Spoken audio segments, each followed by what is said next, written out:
సంగారెడ్డి జిల్లా పటాన్చెరు పరిధిలోని పాసమైలారం పారిశ్రామికవాడలో ఘోర ప్రమాదం జరిగింది.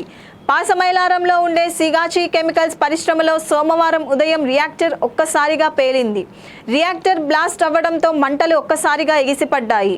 పేలుడు దాటికి పరిశ్రమలో పనిచేస్తున్న కార్మికులు గాల్లోకి ఎగిరి సుమారు 100 మీటర్ల దూరంలో పడినట్లు తెలిసింది. ఈ ప్రమాదంలో 5గురు మృతి, సజీవ దహనం కాగా కొంతమంది ఆసుపత్రిలో చికిత్స పొందుతూ ప్రాణాలు కోల్పోయారు. మరికొంతమంది కార్మికులు శిథిలాల కింద పడి మృతి చెందారు. అయితే ప్రమాద సమాచారం అందుకున్న అగ్నిమాపక సిబ్బంది ఘటనా స్థలానికి చేరుకున్నాయి. 11 ఫైర్ ఇంజన్ల సాయంతో మంటలను అదుపులోకి తీసుకువచ్చేందుకు ప్రయత్నించారు. ప్రమాదంలో గాయపడిన క్షతగాత్రులను అంబులెన్స్లలో ఆసుపత్రికి తరలించారు.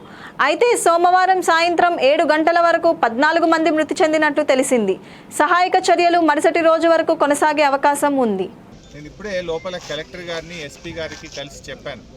ఎందుకంటే ఎంతోమంది బీహార్, ఛత్తీస్గఢ్ వివిధ రాష్ట్రాల వాళ్ళు ఇక్కడ పనిచేస్తూ ఉన్నారు. వాళ్ళ భార్యా పిల్లలు, వాళ్ళ కుటుంబ సభ్యులు తీవ్రమైనటువంటి ఆందోళనకు లోనవుతూ ఉన్నారు. అట్లీస్ట్ వీళ్ళిద్దరు కూడా నిఖిల్, రమ్య ఇందులోనే పనిచేస్తారు. వీళ్ళ ఆచూకీ ఇంకా తెలియడం లేదని వాళ్ళ కుటుంబ సభ్యులు కూడా వచ్చి చెప్తా ఉన్నారు. అందుకే ఇప్పుడు నేను కలెక్టర్ గారికి, ఎస్పీ గారికి ఏం చెప్పానంటే, ఒక కంట్రోల్ రూమ్ పెట్టండి, ఒక కామన్ ఫోన్ నెంబర్ ఇవ్వండి. ఇన్సిడెంట్ జరిగింది 9 గంటలకు, దాదాపు 1 అవుతా ఉంది, 5 గంటలు అయింది.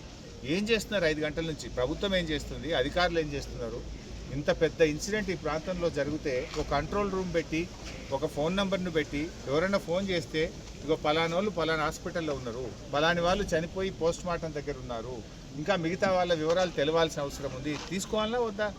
ఇప్పుడు ఒక 4-5 నాకే కలిస్తే నేను తీసుకెళ్ళి అక్కడ కలెక్టర్ గారికి, ఆర్డీఓ గారికి కల్పించాల్సిన పరిస్థితి ఏర్పడ్డది. ఎంత ఇర్రెస్పాన్సిబుల్గా ప్రభుత్వము, ఈ అధికార యంత్రాంగం పనిచేస్తుందంటే ఇది నిజంగా చాలా బాధాకరం. ఒకవైపు ఎన్డీఎస్ఆర్ఎఫ్ బృందం అద్భుతంగా లోపల పోయి పనిచేస్తున్నారు, వాళ్ళను మనం అభినందించాల్సిందే. కానీ రెవెన్యూ యంత్రాంగము, జిల్లా యంత్రాంగం ఏం చేస్తున్నట్టు? బయట నేను ఇప్పుడు చెప్పాను, ఒక టేబుల్ పెట్టుకోండి, ఒక చిన్న హ్యాండ్ మైక్ పెట్టుకోండి, ఓ 2 తహసీల్దార్లను, 2 ఎస్ఐలను ఆడ కూర్చోబెట్టండి, ఓ లిస్టు దగ్గర పెట్టుకోండి, ఎవరెవరు ఏ హాస్పిటల్కి పంచుకుంటే ఒక లిస్ట్ పెట్టుకోండి, చనిపోయిన వాళ్ళది ఒక లిస్ట్ పెట్టుకోండి, అసలు డ్యూటీలో ఎంతమంది ఉన్నారో, ఆ రోజు మార్నింగ్ షిఫ్ట్కి ఎంతమంది పంచ్ చేసినారో అటెండెన్స్ లిస్ట్ ఒకటి పెట్టుకోండి. అంటే డ్యూటీ ఎంతమంది పని చేసిండ్రు, అసలు డ్యూటీలో ఎంతమంది ఉన్నారంటే ఒక్కొక్కరు ఒక లెక్క చెప్తున్నారు. కలెక్టర్ది ఒక లెక్క ఉంది, ఎస్పీది ఒక లెక్క ఉంది, ఇంకొకటి ఇంకో లెక్క ఉంది. డ్యూటీలో ఎంతమంది ఉన్నారు ఆ టైంకు 9 గంటల 18 నిమిషాలకు అంటే ఇప్పటి వరకు 5 గంటలైనా ఎంతమంది షిఫ్ట్లో పనిచేస్తున్నారో అధికారులు చెప్పడం లేదు. పారిశ్రామికవాడ పాసమైలారం పారిశ్రామిక వాడలో సిగాచి ఫార్మా అనే కెమికల్స్ ప్రొడక్షన్ ఫ్యాక్టరీలో ఒక బ్లాస్ట్ జరిగింది. ఇది 9:28 నుంచి 9:35 మధ్యలో జరిగిందండి. ఇమీడియట్గా 10 మినిట్స్ దూరంలో ఉన్న పోలీస్ స్టేషన్కి, ఏసీపీ ఆఫీస్కి చెప్పడం జరిగింది. వాళ్ళు ఫైర్ని వీళ్ళందరూ కోఆర్డినేట్ చేసి within 20 minutes NDRF, SDRF, DDRF ఇంచుమించు 10 ఫైర్ ఇంజన్లు, రెవెన్యూ, పోలీసు, స్టేట్ సంబంధించిన బలగాలందరూ కూడా ఇక్కడ రావడం జరిగింది. ఇప్పుడు వరకు 6 స్పాట్లో డెడ్ బాడీని ఫైండ్ అవుట్ చేయడం జరిగింది. 6 డెడ్ బాడీలు. అట్లాగే హాస్పిటల్, ప్రణవ్ హాస్పిటల్ చందానగర్లో 2 వైల్ అండర్ గోయింగ్ ట్రీట్మెంట్ 2 చనిపోయారు. So 8 members confirmed. So 26 members injured అయ్యారు. దాంట్లో కూడా 2-3 చాలా సీరియస్గా ఉన్నారు.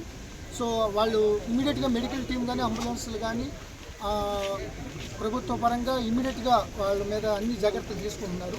మొత్తం ఎంటైర్ అడ్మినిస్ట్రేషన్ ఇక్కడే ఉంది. యాక్చువల్గా 150 మంది ఒకే షిఫ్ట్లో అని చెప్తున్నారు. బట్ ఆ ఏరియాలో 90 మంది అని చెప్తున్నారు. బట్ ఇప్పుడు వరకు 8 డెడ్ బాడీస్, 26 మంది ఇంజర్డ్. ఇంకొక చిన్న బ్లాక్ ఏదైతే రియాక్టర్ దగ్గర ఉన్న ఆ ప్రెషర్కి, ఎయిర్ హ్యాండ్లింగ్ దాంట్లో ఏదైతే ప్రమాదం జరిగిందో దాని పక్కన ఇంకా ఫైరింగ్ ఇంకా అది నడుస్తుందో అన్నమాట. ఇంకా అది సెగలు వస్తున్నాయి. సో ఈ యొక్క ఎన్డీఆర్ఎఫ్, ఎస్డీఆర్ఎఫ్, డీడీఆర్ఎఫ్ కంటిన్యూస్గా ఆర్పడానికి ప్రయత్నిస్తారు. అదైతే కానీ మనకి అవన్నీ కూడా వెరిఫై చేస్తారండి కంపెనీ వాళ్ళు, రెవెన్యూ ఆఫీషియల్స్, కలెక్టర్ గారు, ఎస్పీ గారు. చెప్పిన దాని ప్రకారం 150 మంది పనిచేసాక 90 మంది ఉన్నారని చెప్పారు. ఇప్పుడు 14 మంది క్షతగాత్రులు, 26 మంది క్షతగాత్రులు. మిగతా వాళ్ళ పరిస్థితి ఎవరు కనపడలేదు. కొంతమంది ఈ యొక్క యాక్చువల్గా ఈ వైబ్రేషన్కి, ఈ ఏదైతే ఈ విస్ఫోటన జరిగినప్పుడు ఆల్మోస్ట్ పాసమైలారం ఎంటర్ ఒక 5-6 కిలోమీటర్స్ వరకు ఈ వైబ్రేషన్ కంగారు పడ్డారు. సో దానికి చాలామంది పక్క నుంచి పారిపోయారు. సో మాకు ఇప్పుడు వరకు ఉన్న దాంట్లో ఇంకొక వేర్ హౌసింగ్ పక్కన ఒక 10 మెంబర్స్ ఉన్నారు అన్నట్టుగా వాళ్ళు చెప్తున్నారు కంపెనీ వాళ్ళు. అదంతా కూడా ఇమీడియట్గా అదంతా ఫైర్ ఆగిపోయిన తర్వాత కానీ అవన్నీ కూడా మీరు తర్వాత